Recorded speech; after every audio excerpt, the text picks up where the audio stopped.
Solitude doesn't show you who you want to be. It shatters the illusion of who you pretend to be. That line might sound intense, but if you've ever spent real time alone with no distractions, you know exactly what it means. Most of us live in a constant state of performance. We adjust how we speak depending on who we're with. We smile when we're supposed to. We laugh when it's polite. We wear different versions of ourselves for different people, often without even realizing it. Over time, those versions start to feel like our identity. But deep down, there's a quiet awareness that some part of us is being edited or even hidden. That's where solitude comes in. Not as a peaceful retreat, but as a confrontation with your real self. When you remove the noise, the people, the screens, the schedules, something strange starts to happen. You begin to hear your thoughts more clearly. Not the filtered ones you post online or say out loud, but the raw ones you usually bury. You might realize you've been chasing goals that don't actually mean anything to you. You might notice you've built habits around approval, not purpose. And you might have to admit that the life you're building looks good on the outside, but feels hollow on the inside. Take this example. A man works in a job that pays well and earns him respect, but every time he's alone, he feels empty. At first, he avoids that feeling by staying busy. He surrounds himself with people, plans, and noise. But eventually, during a weekend alone, with no one to impress and nothing urgent to do, that emptiness grows louder. He starts asking the real questions. Why am I doing this? Who am I trying to please? What do I actually want? That moment, uncomfortable, maybe painful, is the beginning of truth. And the truth doesn't always flatter you. It shows you where you've been lying to yourself. But that's also the moment when change becomes possible. When you stop pretending, you make space for something more honest and lasting. Solitude isn't always pretty, but it's powerful. Because when you finally drop the mask, you don't just find who you are, you find who you're meant to become. Now let's get started. Number 1. Solitude doesn't show you who you want to be. It shatters the illusion of who you pretend to be. That line might sound intense, but if you've ever spent real time alone with no distractions, you know exactly what it means. Most of us live in a constant state of performance. We adjust how we speak depending on who we're with. We smile when we're supposed to. We laugh when it's polite. We wear different versions of ourselves for different people, often without even realizing it. Over time, those versions start to feel like our identity. But deep down, there's a quiet awareness that some part of us is being edited or even hidden. That's where solitude comes in, not as a peaceful retreat, but as a confrontation with your real self. When you remove the noise, the people, the screens, the schedules, something strange starts to happen. You begin to hear your thoughts more clearly. Not the filtered ones you post online or say out loud, but the raw ones you usually bury. You might realize you've been chasing goals that don't actually mean anything to you. You might notice you've built habits around approval, not purpose. And you might have to admit that the life you're building looks good on the outside but feels hollow on the inside. Take this example. A man works in a job that pays well and earns him respect, but every time he's alone, he feels empty. At first, he avoids that feeling by staying busy. He surrounds himself with people, plans, and noise, but eventually, during a weekend alone, with no one to impress and nothing urgent to do, that emptiness grows louder. He starts asking the real questions. Why am I doing this? Who am I trying to please? What do I actually want? That moment, uncomfortable, maybe painful, is the beginning of truth. And the truth doesn't always flatter you. It shows you where you've been lying to yourself. But that's also the moment when change becomes possible. When you stop pretending, you make space for something more honest and lasting. Solitude isn't always pretty, but it's powerful. Because when you finally drop the mask, you don't just find who you are. You find who you're meant to become. Number 2. When you are alone, distractions die.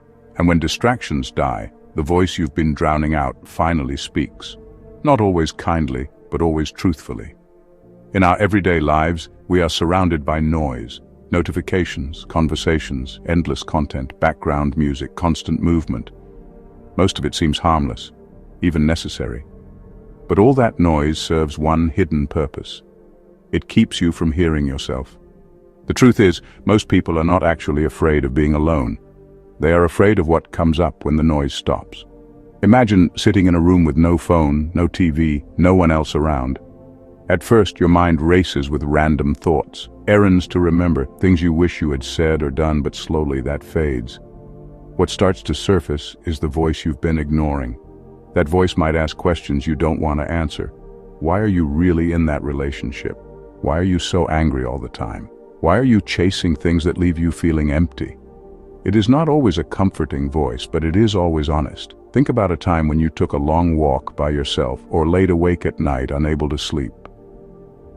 In those moments, you might have felt a sudden wave of clarity, like the truth cutting through the fog. That is not random. That is the voice of your inner self trying to break through. This voice does not flatter you.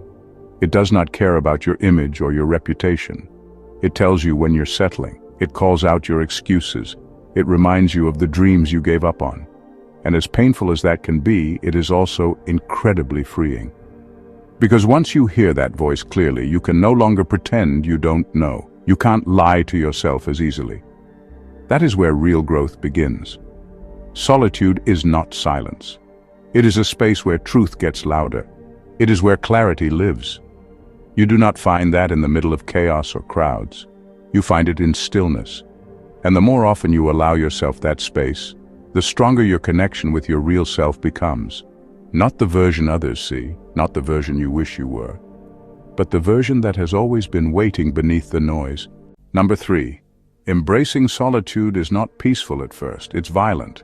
It's an internal war between your masks and your buried truths. People often talk about solitude like it's a calm, meditative escape. But the truth is, when you first step into real solitude, it's anything but peaceful. It can feel like chaos. You're not just sitting in a quiet room, you're stepping into a battlefield inside your own mind. Most of us carry around versions of ourselves that we've carefully built over time. There's the version you show at work, the version your friends know, the version you post online, and then there's the version you don't show anyone, not even yourself. That hidden part holds your fears, your disappointments, your regrets, your real opinions, and your unmet needs. It holds the truth. And the truth can be hard to look at. When you finally spend time alone without anything to numb or distract you, those versions of yourself start to clash. The confident image you present might come face to face with the insecure voice you've ignored for years. The mask of control might fall apart under the weight of emotions you've buried. You start to realize how many of your choices were made just to fit in or be accepted. That realization hurts, but it's necessary. Take this example. A woman who's always been seen as strong finally spends a weekend alone after years of constantly being around people. At first, she feels free, but by day 2, she begins to feel anxious. She starts crying for no clear reason. Memories she thought were gone come rushing back. She realizes that being strong was her mask. Underneath, she's exhausted and craving emotional safety. That moment of breakdown is actually her breakthrough. This kind of emotional clash is what makes solitude feel violent in the beginning. You are not losing your mind, you are shedding what is false. And anything false will fight back before it lets go. But if you stay with it, something shifts. You stop needing the mask. You begin to accept the parts of you that are messy, raw, and real. That is where real peace begins. Not the fake kind that comes from avoiding the truth, but the deep kind that comes from finally facing it. Number 4. Without others reflecting back your persona, you begin to see your shadow, the repressed, the hidden, the uncomfortable parts of you you'd rather not admit exist. Most of us build our identity by how people respond to us. We say something, they laugh. We act a certain way, they praise us. Over time, that feedback shapes who we think we are. But what happens when those mirrors disappear? What happens when no one is around to reflect you back to yourself? That is when things start to shift. In solitude, you are no longer being confirmed or corrected by anyone else. You are not playing a role for a crowd. And without the usual signals from the outside world, you begin to see the parts of yourself that you've pushed aside for years. This is what Carl Jung called the shadow. Not evil, but simply the parts of you that you've learned to hide. It might be the anger you always suppress because you were told being angry is wrong. It might be the envy you feel toward others but never admit. It might even be the dreams you gave up on because you were afraid of failing. All of it sits quietly in the background until the noise fades and you're finally alone with your own thoughts. For example, someone who is always seen as kind and patient might notice a hidden resentment growing inside. In solitude, that resentment becomes louder. They might realize they have been saying yes to everyone else and no to themselves for years. That resentment is part of the shadow, and acknowledging it doesn't make you a bad person. It makes you an honest one. Solitude is not just about self-care or quiet time. It is about self-confrontation. You meet the parts of you that were formed in silence, not to judge them, but to understand them. Because once you see your shadow clearly, it no longer controls you from behind the scenes. This is the deep work that solitude invites. You begin to reclaim the pieces of yourself that you abandoned to be accepted. And slowly you become more whole, not perfect, not polished, but real. And that is the kind of self you can actually live with. Number 5. You begin to notice the voices in your head, and more importantly, which ones are actually yours. We all have voices in our head, not in the sense of being broken or unstable, but in the way that thoughts, beliefs, judgments, and fears speak to us constantly. Most of the time we're so busy, so overstimulated that we don't even realize how much of our thinking is just noise we've absorbed from other people. Parents, teachers, culture, religion, social media. These voices become internal instructions. What you should do, who you should be, what success looks like, how you should act, what you must fear, what you must hide. But solitude changes that. When you spend real, uninterrupted time with yourself, the volume of everyday life begins to lower. You're no longer responding to texts, adjusting yourself to others, reacting to news feeds. In that stillness, something subtle but powerful happens. The voices in your head don't disappear. They actually get louder. But instead of being swept up in them, you start to listen differently. You start asking, wait, do I actually believe that? Is that me talking or something I was taught to think? And that's the breakthrough. You begin to realize that not every thought you have belongs to you. Some of them are old scripts running quietly in the background. You might hear a voice telling you you're not good enough. That's not truth. That might be your mother's anxiety or your father's pressure or society's narrow definition of worth. You start to question things that felt automatic. You begin sorting through your mental clutter like someone cleaning out a room they forgot they owned. Imagine someone who always believed they had to be productive every minute of the day. They take a few days alone with no schedule, and instead of relaxing, they feel guilty. That guilt is a voice. In solitude, they finally ask, where did I learn that rest is laziness? And just like that, they begin reclaiming their own narrative. This is one of the quiet gifts of solitude. It gives you the space to stop being controlled by thoughts you never agreed to. It teaches you to separate borrowed beliefs from your true inner voice, the one that's been drowned out, not gone. And once you find that voice, life starts to make a whole lot more sense. Because now, you're finally thinking with yourself, not against yourself. Number 6, loneliness is the fear of facing your authentic self. Solitude is the act of doing it anyway. There's a big difference between being alone and feeling lonely, but most people confuse the two. Loneliness is not just about missing people. It's often about avoiding yourself. It's the feeling that creeps in when you're sitting by yourself and suddenly the silence feels too loud, too heavy. That discomfort is not really about the absence of others. It's about the presence of your own thoughts, unfiltered, uninvited, and sometimes uncomfortable. Loneliness happens when you're disconnected from your real self. You might be surrounded by people every day, talking, working, smiling, but deep down you feel like something's missing. That something is usually your own authenticity, your truth. The version of you that you've buried under roles, expectations, and fear. Facing that version feels scary. Because what if you don't like what you find? What if the person under the mask is full of pain, confusion, or regret? That's where solitude becomes powerful. Solitude is not loneliness. Solitude is the brave decision to face that discomfort instead of running from it. It's choosing to sit with yourself, not to escape, but to listen, to feel, to understand, and that takes courage. Think of someone who always keeps busy, always around others, always working or socializing. One day, they take a break, a real one. No phone, no noise, just space. At first, they feel anxious. Then, the thoughts begin. Regrets, dreams they've pushed aside, emotions they've numbed.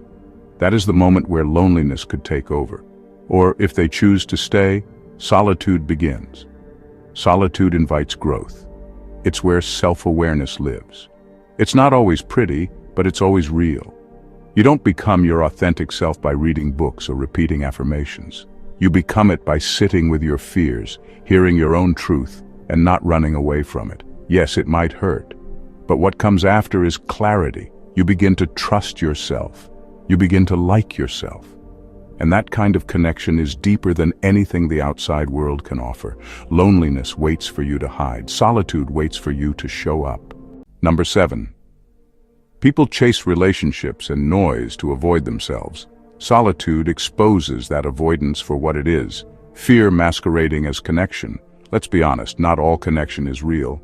Some of it is just a way to keep ourselves distracted, to keep our minds busy, to keep our hearts from feeling the weight of what's actually going on inside. We call it being social, we call it staying busy. But often it's just fear dressed up as connection. People jump from relationship to relationship, from one group of friends to another, always needing someone around. But if you take a closer look, it's not about love or deep bond. It's about escaping silence, because silence can be scary. In the quiet, there are no filters. There's no one to perform for, just you and your thoughts. And that's where it gets uncomfortable. Solitude removes the cover. It shows you whether the people in your life are there to grow with you or just fill a gap you don't want to face. It makes you question why you constantly check your phone, why you feel anxious when no one texts, why being alone for a day feels like punishment. And it doesn't always feel good, but it's real. That's what makes solitude so powerful. It strips away the noise and shows you what's actually there. Take someone who always surrounds themselves with people. Parties, meetings, endless calls. The moment they're left alone, they feel restless. Not because they need company, but because they don't know how to sit with themselves. That's not connection, that's avoidance. And solitude makes that visible. But here's the shift. Once you face that fear and sit with it, you start to see your patterns clearly. You stop needing people to distract you and start choosing people who truly add value to your life. You become more intentional, more honest. Your relationships deepen because they're no longer based on fear of being alone. They're based on genuine connection. Solitude is not about pushing people away. It's about no longer using them to hide from yourself. When you face what you've been running from, you stop chasing noise. You stop craving constant attention. You start building a life where connection is real and where you're finally connected to the one person you've avoided the most, yourself. Number 8. When you embrace solitude, your ego gets no applause. It starts to shrink, and with its shrinking, your deeper self begins to rise. Most of us live for approval, without even realizing it. We shape our identity around what brings us attention, what gets us praise, what makes people say, "Well done." We're constantly performing, even if it's subtle. Every like, every compliment, every nod of validation feeds the ego. It becomes addictive. But here's the thing. Applause is loud, but it's also shallow. It reaches the surface of who you are, but it never touches the depth. Now take that applause away. Step into solitude, where there is no audience, no mirror, no feedback. Suddenly, the ego has nothing to feed on. Nobody is watching, nobody is clapping. The image you've worked so hard to polish has nowhere to go. And in that space, something surprising happens. The ego doesn't know what to do. It begins to shrink. At first, this can feel like a loss. You may feel less important, less certain, less sure of yourself. That's because the part of you that was built for performance is starting to fall apart. But what grows in its place is something far more powerful. Your deeper self begins to rise. The part of you that doesn't need to impress, doesn't need to win, doesn't need constant validation to feel whole. Take, for example, someone who has built their life around success and status. In solitude, there's no stage to stand on, no audience to admire the title or the lifestyle. What's left is a person who has to ask, if no one is watching, who am I really?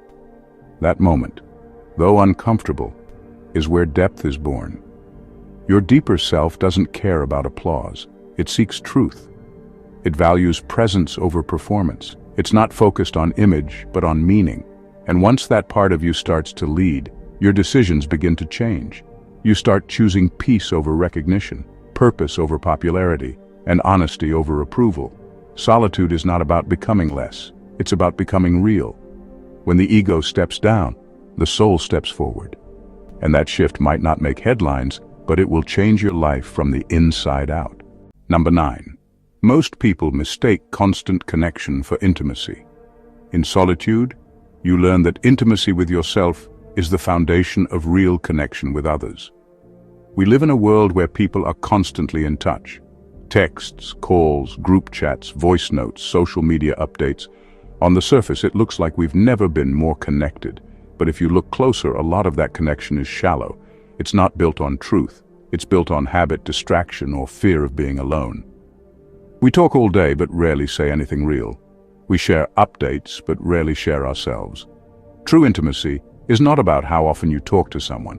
It's about how deeply you're able to show up, honestly, vulnerably, without hiding. But here's the catch. If you've never truly connected with yourself, you won't know how to do that with someone else. You'll keep showing up with a version of yourself, not the real thing. Solitude teaches you to stop doing that. When you spend time alone, not as punishment but as a choice, you begin to notice your patterns. You see the way you avoid certain feelings. You hear the stories you've been telling yourself. You learn to sit with your own emotions without running from them. That is where intimacy begins, not with others, but within. Think of someone who jumps from relationship to relationship, always needing someone to fill the silence.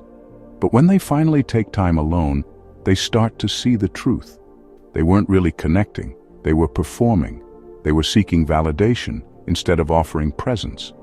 And in that solitude, they begin to learn what they actually need, what they truly feel, what they deeply value.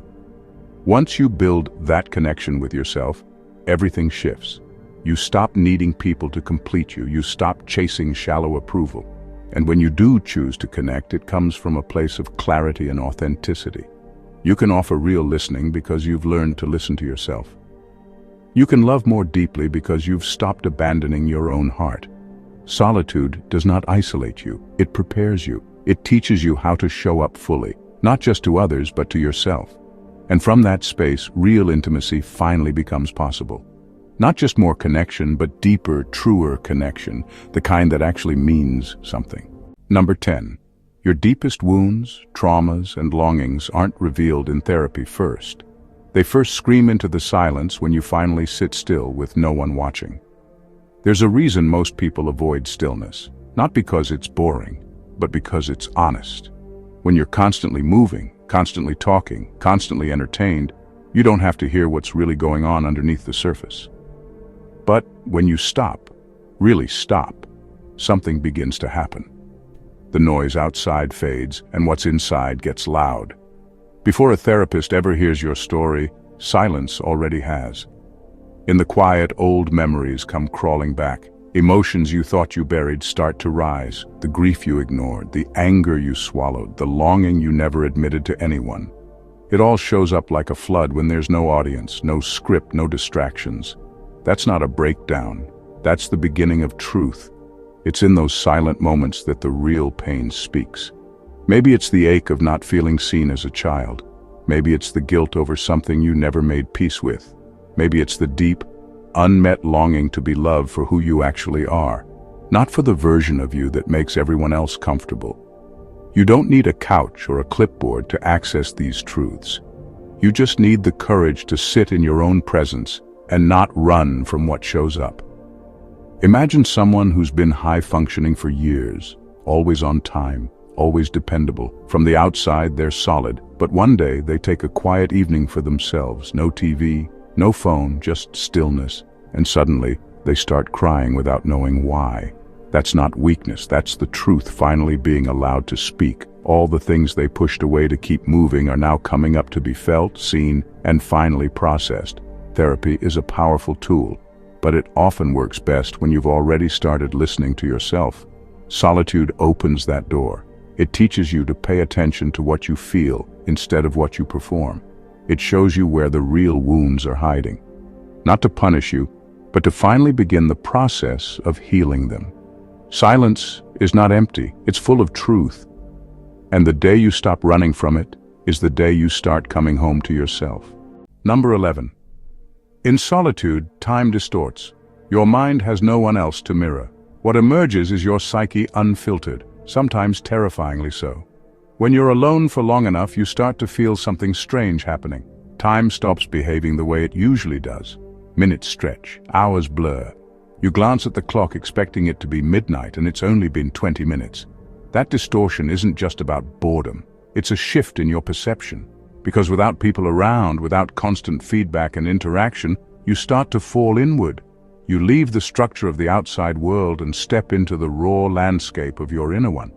And that landscape is not always peaceful. Without anyone to mirror you, to bounce off, to adjust your words for, to shape your emotions around, you're left with yourself, unfiltered. The inner voices get louder. The thoughts you usually ignore begin to circle. Your past, your fears, your unfinished questions all start surfacing like ghosts in an empty room. It can be unsettling. People often think solitude brings immediate calm, but at first it can feel like psychological free-fall. You realize how much of your identity depends on interaction. Without others, your usual reference points disappear. And when that happens, your psyche begins to unfold in ways you haven't seen before.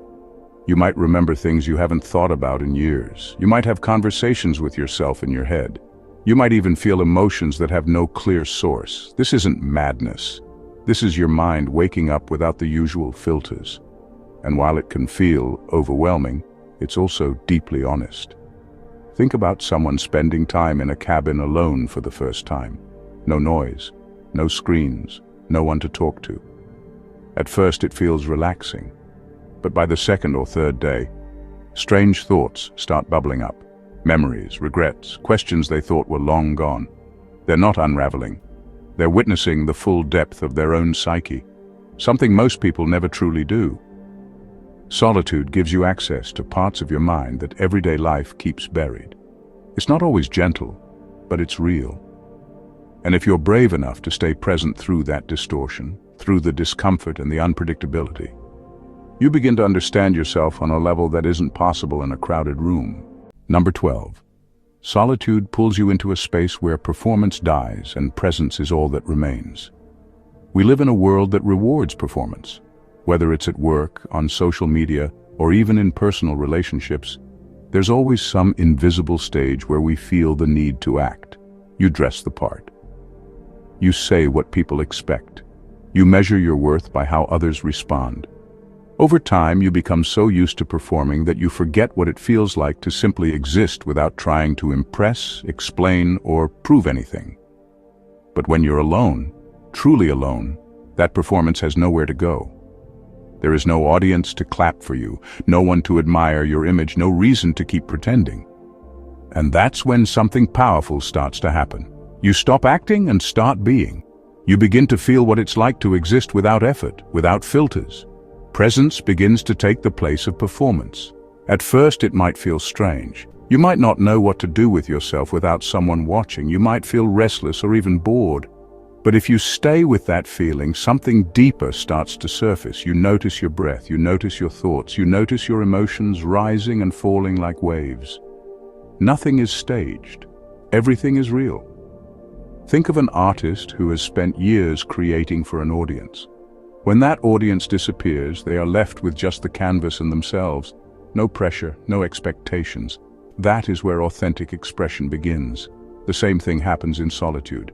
You meet yourself without needing to perform. This kind of presence is rare today. We are so used to reacting to the world that we forget how to simply be in it. But presence brings clarity. You begin to see what actually matters to you, what brings you peace, and what feels true. And once you taste that, performance starts to lose its appeal. You begin to value honesty over appearance, depth over perfection, stillness over applause. Solitude strips away everything fake. What remains is the version of you that does not need an audience to feel real. And that version is the one that brings peace, freedom, and a life that finally makes sense. In final words, when you embrace solitude, you find yourself. Carl Jung. What if the person you've been searching for was never out there, but always in here, underneath the noise, the pressure, the performance? Solitude is not about disconnecting from the world. It is about reconnecting with yourself. Not the version of you shaped by other people's opinions or polished for approval, but the raw, honest, unfiltered self you've been too busy or too afraid to face. That self holds the truth, and truth is not always comforting. It can be messy.